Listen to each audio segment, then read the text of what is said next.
Hello friends, સ્વાગત છે તમારું મારા કિચનમાં। આજે આપણે બનાવીશું ગરમ તેલમાં ઉમેરતા જ તળાઈને એકદમ સરસ ફૂલી એકદમ સફેદ ઉજળી અને સાઈઝમાં ડબલ થઈ હાથથી ટુકડા કરતા તો સાવ ભૂકો થઈ જાય ને તેવી ક્રિસ્પી ફરસી આ છે ગોટી જુવારના પાપડ। તો આજે આપણે ગોટી જુવારના પાપડ બનાવીશું। તો મારા પડોશીએ તેની ઓરિજિનલ રીતથી પરફેક્ટ માપથી લોટ ગરમ પાણીમાં મિક્સ કરવાની કે તપેલામાં બેસવાની ઝંઝટ વગર ગોટી જુવારના પાપડ કઈ રીતે બનાવી શકાય તેની ઓરિજિનલ રીત બતાવેલી છે।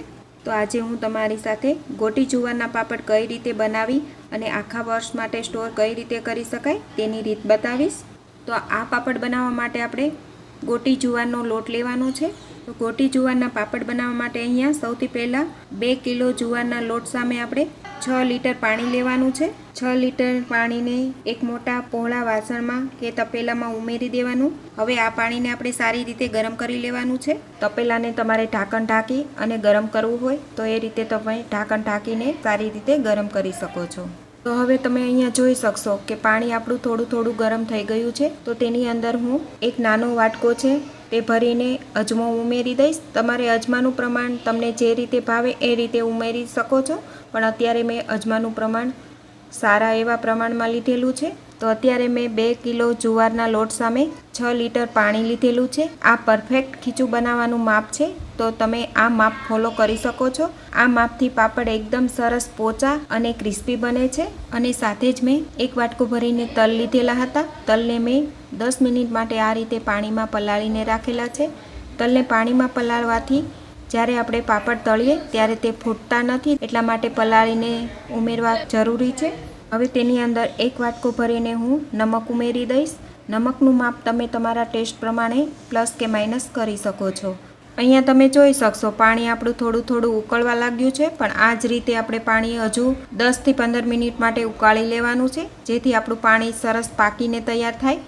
હવે આપણે આ પાપડને એકદમ સરસ પોચા બનાવવા માટે 50 ગ્રામ ખારો ઉમેરીશું। તેનાથી આ પાપડ ખૂબ જ સરસ પોચા બનશે। હવે આ પાણીને આપણે સારી રીતે 15 થી 20 મિનિટ માટે ઢાંકીને ઉકળવા દઈશું। ત્યારબાદ આપણે પાણીને નીચે ઉતારી લેવાનું છે। તો આ પાણી સરસ આપણું ઉકળીને તૈયાર થઈ ગયું છે। તો મેં નીચે ઉતારી લીધેલું છે। અત્યારે તમને આ પાણીનો કલર એકદમ ચેન્જ દેખાતો હશે, કારણ કે આની અંદર આપણે અજમા ઉમેરેલા છે, એટલે તેનો કલર આ રીતે બદલાઈ ગયો છે। અને એનાથી જ તમને ખબર પડી જશે કે આ પાણી આપણું કેટલું સરસ ઉકળીને તૈયાર થઈ ગયું છે। હવે બાજુમાં જે કાંઈ અજમા લાગી ગયેલા હોય તેને ચમચાથી આપણે અંદર મિક્સ કરી દેશું। આ રીતે તમે ગોટી જુવારના પાપડ બનાવી અને આખા વર્ષ માટે સ્ટોર કરી શકો છો। અને જ્યારે તમારે આ પાપડ ખાવા હોય ત્યારે તળીને અથવા તો શેકીને તમે ખાઈ શકો છો। તો અહીંયા મેં ગોટી જુવાર 2 કિલો લીધેલી હતી, તેને દળાવી અને ત્યારબાદ તેને ચાળીને લોટ રેડી રાખેલો છે। તે લોટ હવે બધો જ આપણે પાણીમાં ઉમેરી દઈશું।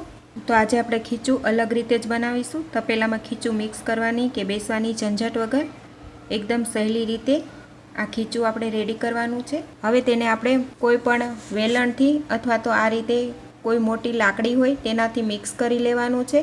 તો આ રીતે કન્ટિન્યુ હલાવતું રહેવાનું છે અને તેને આપણે સારી રીતે મિક્સ કરી લેવાનું છે। તો ફ્રેન્ડ્સ, તમે આ રીતે એકવાર ખીચું બનાવજો, બહુ જ સરસ ખીચું તૈયાર થશે। તપેલામાં બિલકુલ ચોટશે પણ નહીં અને પાપડ પણ ખૂબ જ સરસ બને છે। તો આ રીતે કન્ટિન્યુ મિક્સ કરી લેવાનું છે, જેથી તેમાં ગાંઠો ના રહે।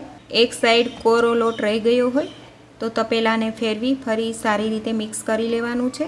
આ રીતે તમે ખીચું સારી રીતે બનાવશો તો તમારા પાપડ એકદમ સરસ બનશે।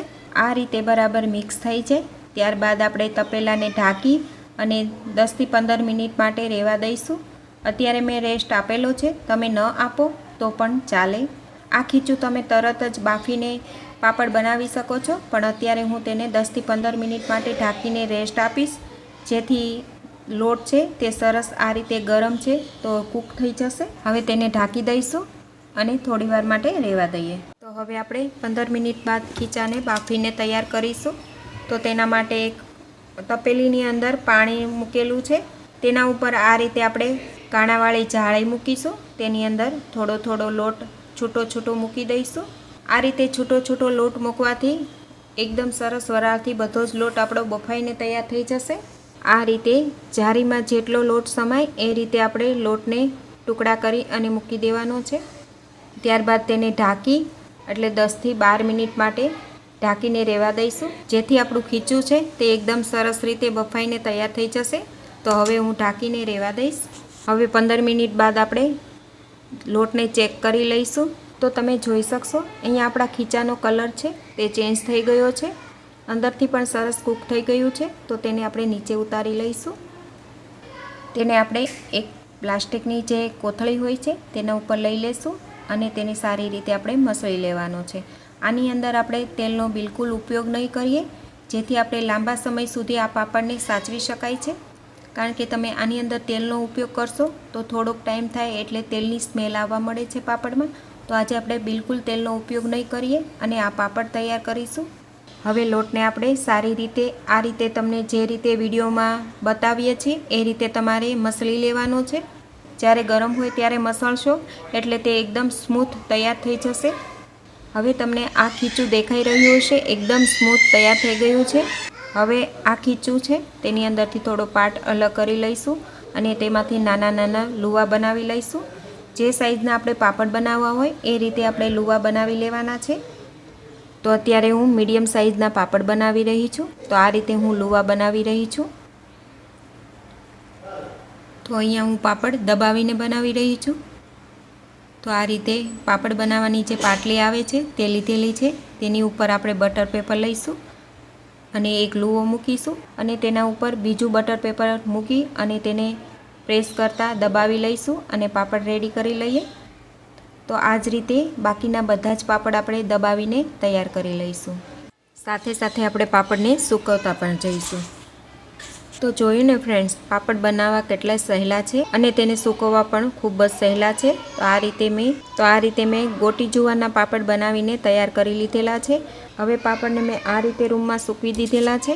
તો આ રીતે થોડો થોડો લોટ મૂકી અને બધો જ લોટ આપણે સ્ટીમ કરીને આ રીતે પાપડ તૈયાર કરી લેવાના છે. તો આ રીતે મેં બધા જ પાપડ સ્ટીમ કરી વણી અને સૂકવીને તૈયાર કરેલા છે.